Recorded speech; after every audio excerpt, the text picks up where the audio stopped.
ఏపీలో కూటమి ప్రభుత్వం అధికారంలో ఉన్న ఆ నియోజకవర్గంలో మాత్రం ఇంకా వైసీపీ అరాచకం రాజ్యమేలుతోంది. దాడులు దారుణాలు నిత్యకృత్యంగా మారాయన్న విమర్శలు ఉన్నాయి. ఫ్యాన్ పార్టీ హత్య రాజకీయాలతో ప్రాణాలు అరచేతిలో పెట్టుకొని బతకాల్సి వస్తోందన్న ఆందోళన తెలుగుదేశం కార్యకర్తల్లో ఉంది. అక్కడ పోలీసులు ఇంకా వైసీపీ వీరవిధేయులుగా పనిచేస్తున్నారన్న విమర్శలు వెల్లువెత్తుతున్నాయి. కార్యకర్తలను కాపాడుకోలేకపోతున్నామనే ఆవేదన తెలుగు తమ్ముళ్లలో కనిపిస్తోంది. ఇంతకీ ఏ నియోజకవర్గంలో ఈ పరిస్థితి ఉంది? Let us watch this inside story. Chittoor జిల్లా పొంగనూరు. ఈ పేరెత్తితే ముందుగా గుర్తుకొచ్చేది మాజీ మంత్రి పెద్దిరెడ్డి రామచంద్రారెడ్డి అరాచక సామ్రాజ్యం. అధికారాన్ని అడ్డం పెట్టుకుని చెలరేగిపోయారు. ప్రత్యర్థులు నోరెత్తకుండా అక్రమ కేసులతో వేధించారు. గత ఎన్నికల్లో రాష్ట్రంలో వైసీపీ అధికారం కోల్పోయినా పొంగనూరులో మాత్రం ఈ పెద్దాయన గెలిచారు. కూటమి ప్రభుత్వం పవర్లోకి వచ్చి 9 నెలలైంది.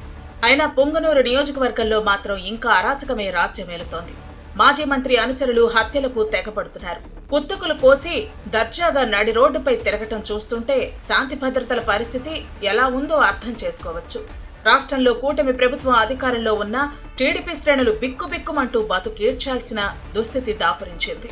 ఫ్యాన్ పార్టీ పవర్లో ఉన్నప్పుడు దాడులతో ఎటూ కష్టాలు తప్పలేదు. ఇప్పుడైనా పరిస్థితి మారుతుందేమోనని అనుకున్నారు. కానీ వారి ఆశలు ఆవిరవుతున్నాయి. ఇప్పటికీ వైసీపీ శ్రేణులు పెత్తనం సాగుతోంది. రాష్ట్రంలో ఎన్డీఏ ప్రభుత్వం ఉన్నా పొంగనూరులో మాత్రం తమదే పెత్తనం అంటూ రెచ్చిపోతున్నారు.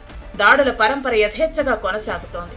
వైసీపీ వీర విధేయ పోలీసుల తీరుతో టీడీపీ శ్రేణుల ప్రాణాలకు ముప్పు వాటిల్లుతోంది. అధికారంలో ఉన్నా కనీసం తమ పార్టీ కార్యకర్తలను కాపాడుకోలేకపోతున్నామనే ఆవేదన స్థానిక తెలుగుదేశం నేతల్లో కనిపిస్తోంది. పెద్దిరెడ్డి రామచంద్రారెడ్డిపై ఎన్ని విమర్శలు వచ్చినా పొంగనూరు నియోజకవర్గ అధికారులు మాత్రం ఇంకా ఈ పెద్దాయనకే ప్రాధాన్యత ఇస్తున్నారన్న టాక్ నడుస్తోంది. పోలీసులైతే జీ హుజూర్ అనాల్సిందే. టీడీపీ క్యాడర్పై వైసీపీ శ్రేణులు దాడులు దౌర్జన్యాలు కొనసాగుతున్నాయి. హత్యలు జరుగుతున్నాయి. పొంగనూరు మండలం కృష్ణాపురంలో తెలుగుదేశం కార్యకర్త రామకృష్ణ దారుణ హత్యకు గురయ్యారు. వైసీపీ కార్యకర్త వెంకటరమణ ఈ కేసులో నిందితుడిగా ఉన్నారు. ప్రత్యర్థుల నుంచి ప్రాణహాని ఉందని రామకృష్ణ మొరపెట్టుకున్న పెడచెవిన పెట్టడంతో చివరికి ప్రాణం పోయింది.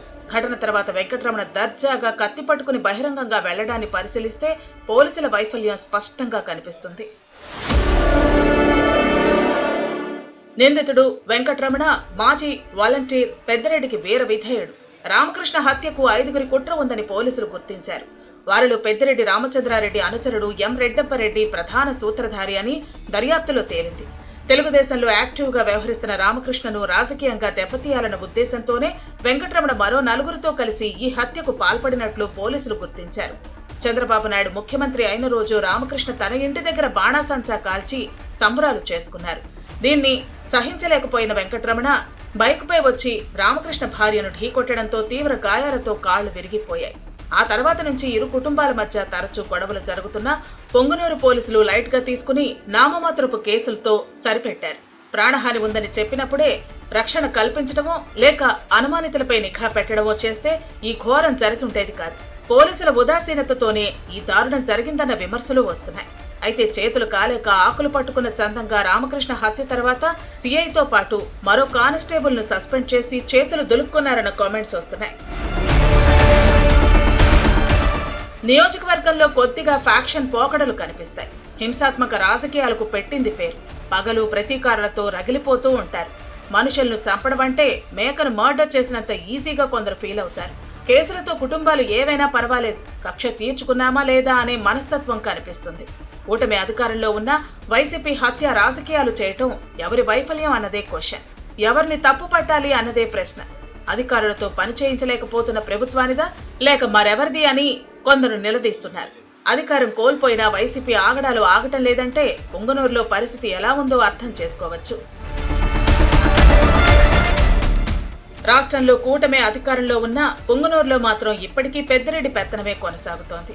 అధికార యంత్రాంగం ఈ పెద్దాయనకు దాసోహం అన్నట్టుగా పనిచేస్తోందన్న విమర్శలు ఉన్నాయి. అధికారంలో ఉన్నప్పుడు పెద్దిరెడ్డి పెట్టించిన తప్పుడు కేసులతో జైళ్లకు వెళ్లి మగ్గిన వారు ఉన్నారు. కూటమి వచ్చిన తర్వాత కేసులు ఎత్తివేస్తామని ఎన్నికల ప్రచారంలో టీడీపీ అధినేతలు హామీ ఇచ్చినా ఈ దిశగా చర్యలు లేవు.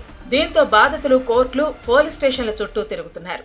ఎన్డీఏ ప్రభుత్వంలోనూ తమకు న్యాయం జరగలేదన్న ఆవేదన ఈ కుటుంబాల్లో కనిపిస్తోంది.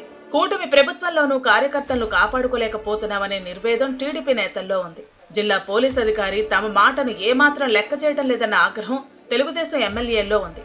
మున్ముందైనా పుంగనూరులో పరిస్థితి మారుతుందో లేదో చూడాలి.